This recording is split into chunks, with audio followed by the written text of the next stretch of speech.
May nagtanong sa akin, "Boss, magandang hapon po. Sana mapansin mo po message ko regarding po ito sa OLA na nautangan ko or sa mga OLA na nautangan ko. Kasi pinag-aaral ko po kapatid ko na nursing. Sobrang gastos po. Last option ko na lang po OLA. So nakautang po ako, hindi ko na po nabayaran kasi patong-patong na po. Nag-text sila sa akin, nag-file daw ng case sa Regional Trial Court ng estafa or swindling, deceit and breach of contract. Maaari po akong makasuhan nito. Nag-email po ako sa inyo, sir, under po, screenshot po ng text ng OLA sa akin. Ito po yung mga yung mga screenshot ng mga messages. Good day. This is from Reyes Law Office. Detailed address, 12th floor, Cyber Signal Building, Old Lawton Avenue, McKinley West, 1634 Taguig. We have not received your payment until now despite our attempts to contact you via email and phone.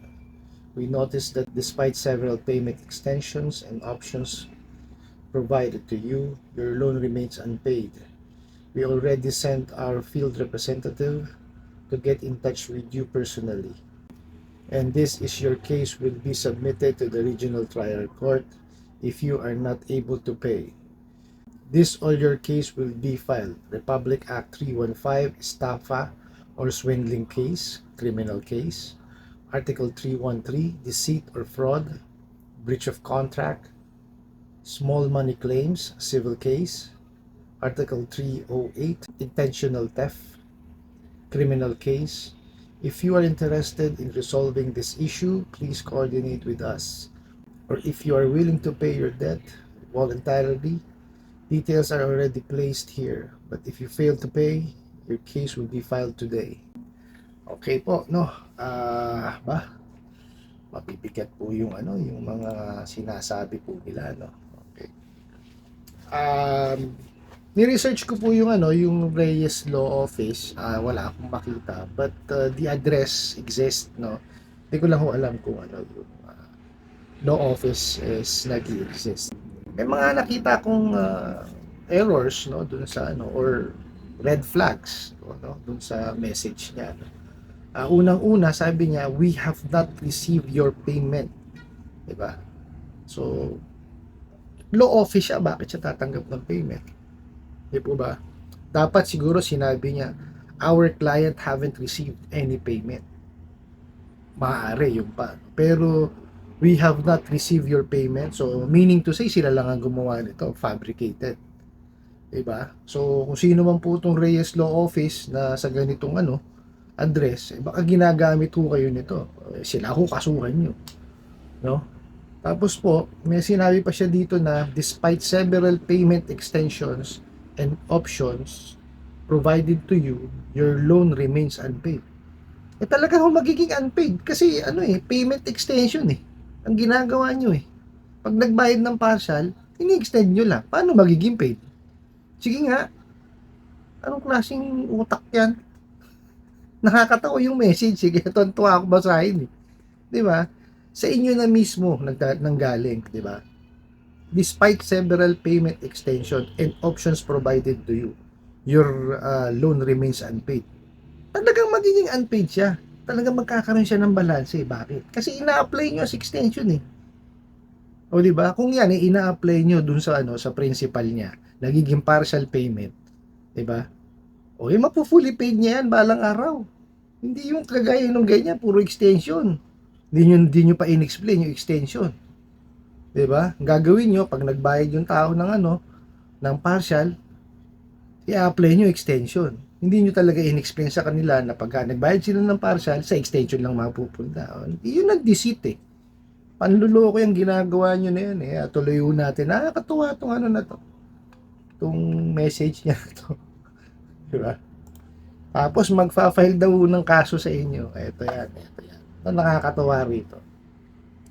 Ang sabi niya po, Republic Act 315, estafa and swindling. Okay. Alamin ho natin yung Republic Act. Yung Republic Act 315 po is ito yung nag-i-increase ng pay at allowance ng enlisted men ng Armed Forces of the Philippines. Ano kinalaman ng di ba? Ano kinalaman nung pagdadagdag ng allowance sa Armed Forces of the Philippines sa kaso nyo? Di ba? Eh baka ko ito, ibig sabihin nila dito is yung Article 315. Di ba? Di ba? Mali na. Malamang to hindi to ano kasi talaga ako dito eh. Republic ako kasi ang nakalagay. 'Di ba? Hindi naman Article 315 eh. Oh, 'di ba? Sa Article 315 tama po 'yon. 'Di ba? Hindi 'yun naman po pwede maging estafa.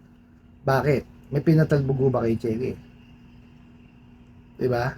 Wala naman eh. Oh, at simula't simula po ba nung ano nung nag-apply kayo ng loan, niloko nyo na kagad. May panluloko na kagad kayong ginawa. Wala naman.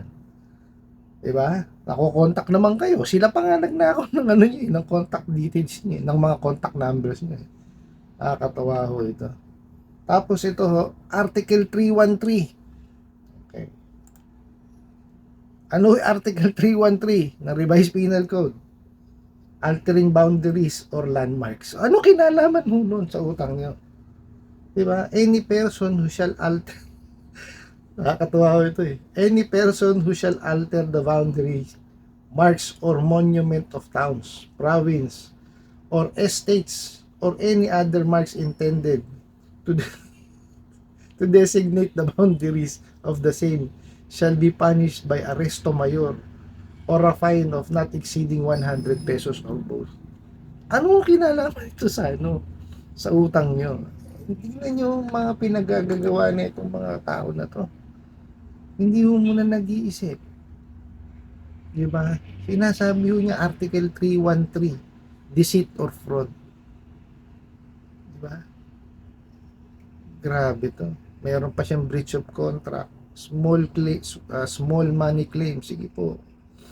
Article 308, intentional theft. Sabi niya, criminal case daw po. Alam niyo ho ba ibig sabihin ng theft? Pag nanakaw ho yun. Ano ninakaw niyo ba yung pera? Hindi niyo naman ninakaw, hindi niyo palang nababayaran. Di po ba? O paano nagkaroon ng pagnanakaw dito? Wala.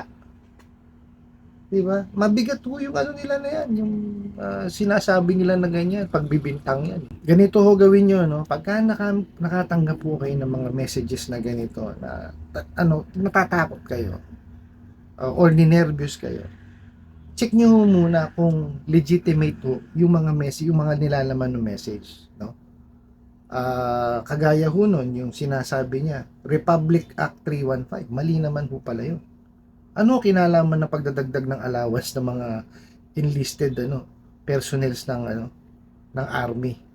Di po ba? Doon sa utang nyo. So mali na agad. Di po ba? Kasi kadalasan pag naka-receive tayo ng message, nauuna ho yung nervyos, no? Wag ho, gawin nyo, pakalmahin nyo yung sarili nyo, no? Tapos, pag naka-recover kayo, kunin nyo yung cellphone nyo, research nyo lang kung ano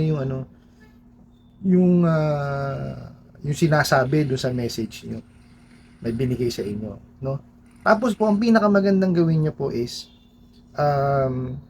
sumangguni ho kayo sa abogado. Ano po? Kasi abogado lang ho makakatulong sa inyo, lalo na ho sa usaping legal. Kung wala ho kayong pambayad sa mga pribadong abogado, pumunta ho kayo sa PAW. Isang guni nyo, pakita nyo sa kanila yan. Tutulungan naman ho nila kayo. Kaya nga ho, na meron tayong PAW para ho yan sa mga, kagaya ho natin na hindi kayang maka-avail o hindi kayang makapagbayad sa mga pribadong abogado. Tutulungan ho tayo yan. Ano po? Ngayon, ito po ang gawin nyo, no, doon sa utang nyo. Sabi nyo nga, kayo na ho nagsabi, hindi lang ho isa yan, marami. No? Isa-isahin nyo pong bayaran. Ano po? Unahin nyo yung pinakamalaki. No? Pag-ipon kayo, tapos bayaran nyo. Sa one shot, huwag nyo siyang babayaran ng partial kasi papasok lang na extension yun. O hindi na naman siya magiging buo, di ba? Ipunin nyo yung buo, tsaka nyo siya bayaran. May reference number naman ho kayo. Di po ba?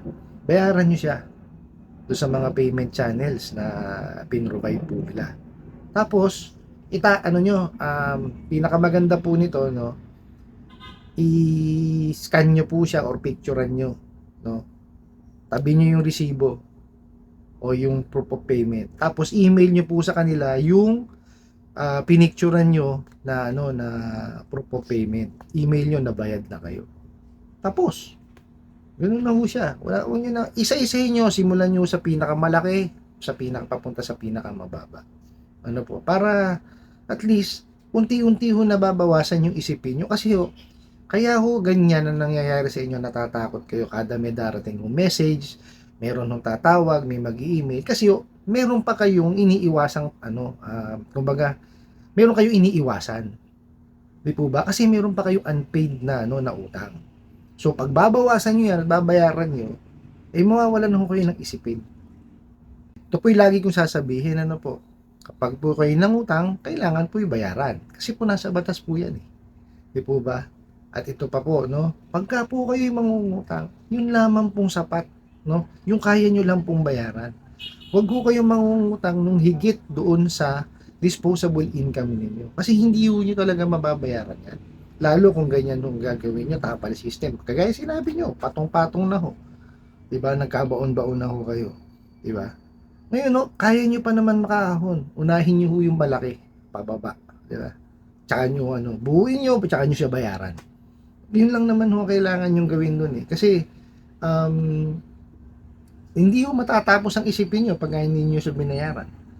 Di po ba? At ito pa po, ano, pakiusap ko sa inyo, wag nyo na hong ano, tangkilikin yung mga ulan na yan. Kasi habang tinatangkilik nyo po yung mga ulan na yan, eh hindi ho sila titigil sa pagpapautang. Nandyan lang sila ng nandyan.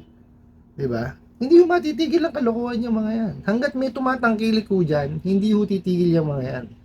No? Mahuhuli, magsasara, magpapalit ng pangalan. Sa araw lang naman nilang gagawin yun eh. O di ba?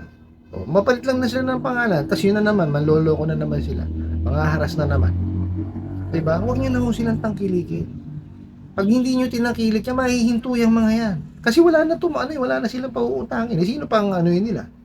Wala na. Malulugi na lang yan. Di ba? Magsasara na lang ng kusa yung mga yan pag ganun hong ginawa nyo. Ano po? I hope nasagot ko po yung inyong katanungan, ano? At maraming salamat po sa patuloy niyo po pagsuporta sa aking mga videos, no. At sana po mapanood po ito, no, ng iba pa nating mga kababayan, no. Para po makatulong naman po sa kanila at makapagbigay ng konting tips, no, sa pagpapautang, sa paniningil, no, at lalo na po sa ano, no, sa pag-recover nyo sa mapang-abusong OLA collectors ko, no. Ano po? Eh magagawa lang po natin 'yan kung mag-ano kayo, magko-comment, mag-share, magla-like, ano po.